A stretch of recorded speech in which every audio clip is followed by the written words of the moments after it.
Hello, welcome back to Oops All Archers FE8, the LTC. Today we're going to be doing Chapter 12, landing at Taizel, directly after having just done Phantom Ship. Okay, so in terms of the units that we're going to use, we're going to undeploy these three, and we're going to deploy Larshell because I want to see if we can find a way to make use of Galeforce. So, in terms of inventory management, Natasha's going to use up 2 more uses of the men staff on this map, and then we're going to get rid of this men staff because it turns out that in FE8 the final usage of a staff does not give weapon experience, and that is not acceptable. We don't need the short spear. Garcia only needs this 4-use shining bow. Taizel, strictly speaking, doesn't need any weapons. Let's just trade this over to Larshell as well. And then, because I often seem to forget that I'm not meant to be using the steel bow in enemy phase, let's store the steel bow, and let's also just sell the white gem. We're rich! Alright. So now we just have to position everyone. All of the wyverns we want to be positioned quite offensively like so.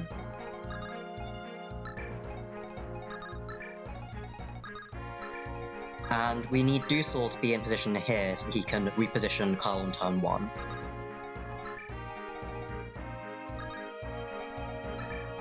That allows this to be a 3-turn clear. Alright, so that looks like everything. Let's go. So because this is full recruitment, it means that we have to recruit both Marisa, who's over here, and then Ewan, who you can get from visiting this village here. Originally, I thought that Marisa you had to recruit solely by talking to her with Ewan, but it turns out that so long as both she and Ewan survive the map, she'll get recruited automatically. So we just have to go to the village and we need to make sure to not kill Marisa. Which is fine. So first of all, Taizel repositions Kyle over to the right, who stands here with a javelin. He'll take care of most of these enemies although over here.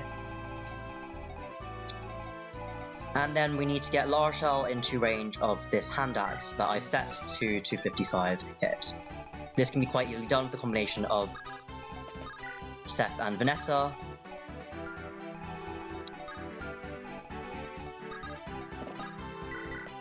Like so.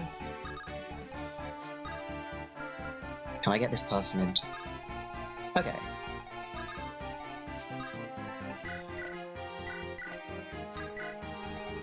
Natasha will move just closer towards Larshell so she can heal her. Everyone doesn't have to move this map at all, to be honest. Garcia just moves forward with the shining bow. He'll get attacked by this enemy here. And then both Gilliam.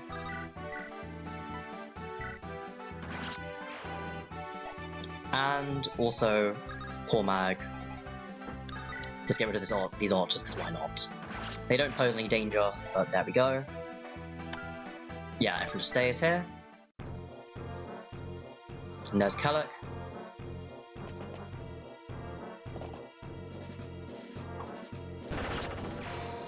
So the javelin I've currently set to 0 crit because of some iterations that I was previously attempting of this strategy. We're going to set it back to 100 crit after this enemy phase is over. Garcia gets level 9.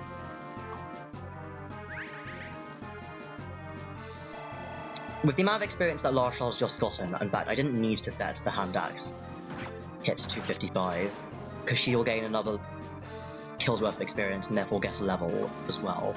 So that's someone for Natasha to keep.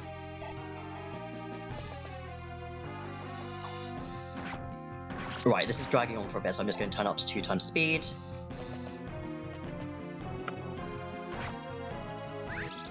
Yep. Yeah, she got a level. Oh, that music is quite annoying. I will have to change that in the future.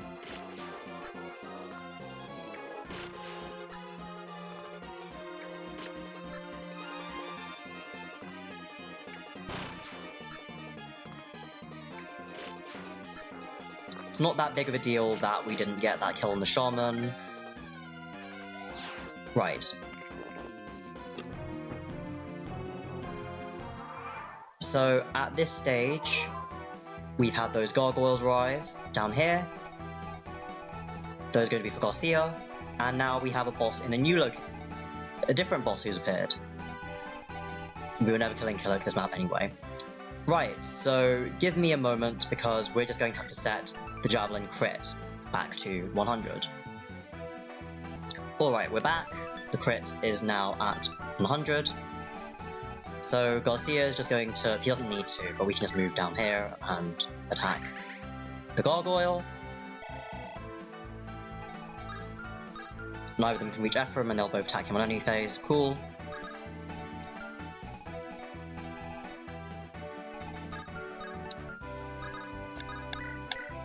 Let's mend up La Rochelle.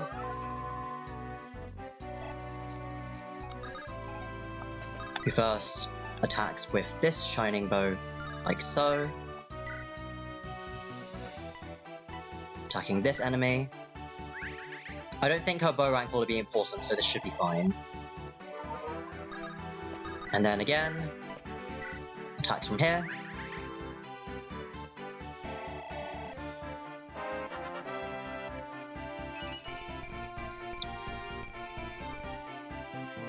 This means that she should get 1, 2, 3, 4 kills on the main phase. I'm gonna move Seth and Vanessa to useful positions. Dusel doesn't need to move anymore either, his full usage has already been achieved this map. Yep.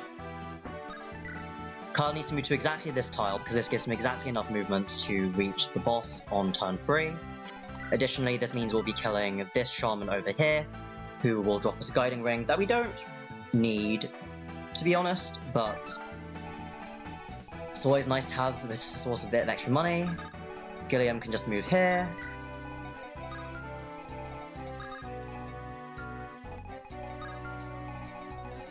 And Cormac just move there. And now it's time for the enemy phase to roll around.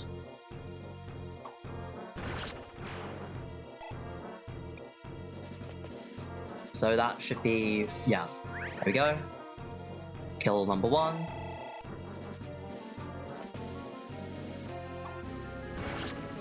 And we're back to our guaranteed Lunar crit moment. Gilliam continues to kill more things.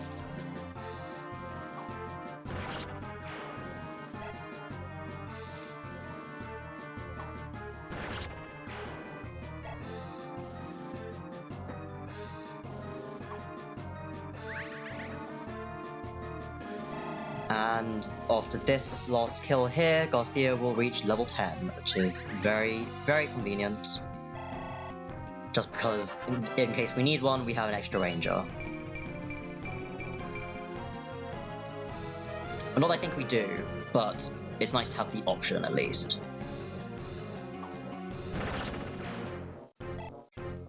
I didn't edit the the dogs' claws, but they don't do any damage anyway. Shaman. Bye.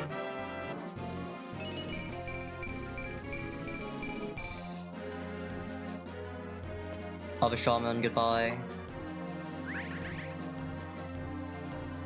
And then that archer will come at us as well. Well, I was talking about a different archer, but this archer will also die. Okay, let's speed this up slightly. Guiding ring has been obtained.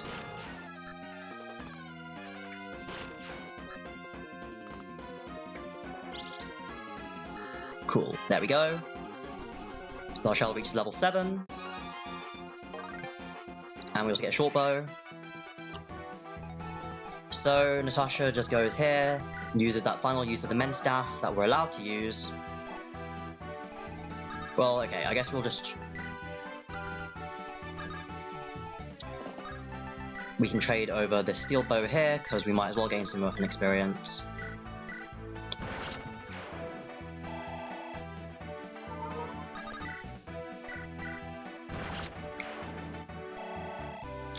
And we are just shy of level 8. So Garcia is at promotion level, we'll do that after the end of this map. And now... well,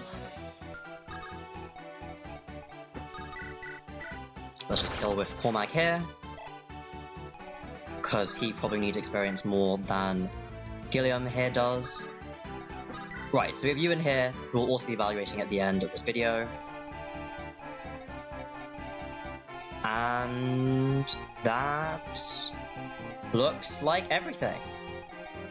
So now, it's just time to fly towards the boss, and Javelin crit him to death.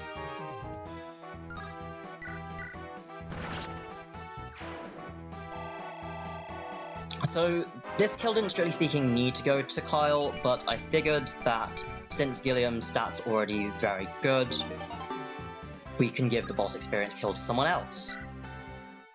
Right, so that right there is Chapter 12B in 3 turns. Right, so in terms of what we're going to do to end off the map, let's just quickly go over the 2 new units that we've gained. So Ewan here, the most useful thing that he does, like in vanilla, is he joins with a dragon shield.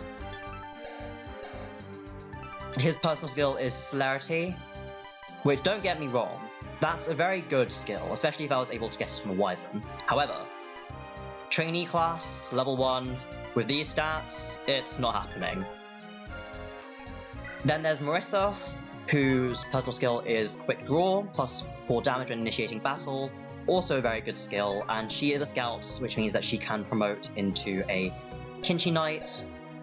However, those stats are just not worth it. It's not the same as a situation like here with Larshell, where her starting magic was 9, and also Galeforce makes it possible to get a good amount of experience on her very quickly. So although it's not ideal she joins you at level 3, as you can see in the course of just those 3 turns, we managed to get her above Marissa's starting level here. Alright, so the last thing we're going to do is we're just going to use this Knight Crest here. We're going to get another Ranger.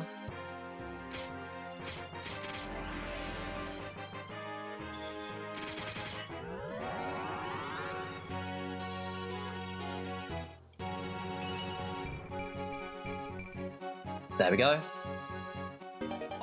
So now he can use swords.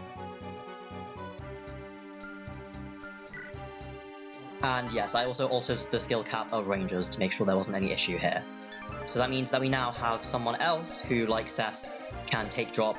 Still sad there's only 7 move, and I do have very many flyers, but I will not complain about more mounts. Alright, so I think that brings us here to the end of this episode of Oops All Archers. Thank you very much for watching. I hope to see you again for next map, which is Fluorspar's Oath.